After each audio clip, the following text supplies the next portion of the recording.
پچھلی حکومت نے جو ہیلتھ کارڈ کا اجرا کیا، مجھے اس سے قطعاً کوئی اختلاف نہ ہوتا اگر وہ پروگرام پرائیویٹ ہسپتالوں کو پیٹرنائز کرنے کے لیے نہ ہوتا۔ انفارچونیٹلی بغیر اس بات کی تمیز کیے بغیر کہ یہ حقدار ہے اور یہ حقدار نہیں، اکراس دا بورڈ جو وہ مہیا کیا گیا،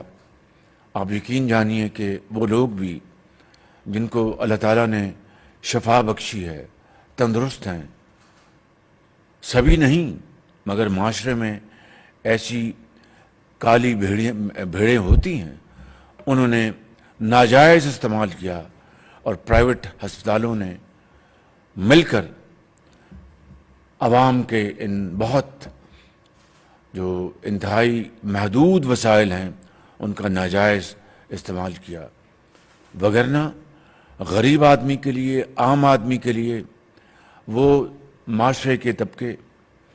جن کو یہ پروٹیکشن حاصل نہیں، اور سفید پوش جو کسی کے آگے ہاتھ نہیں پھیلاتے لیکن وہ تنگ دست ہوتے ہیں،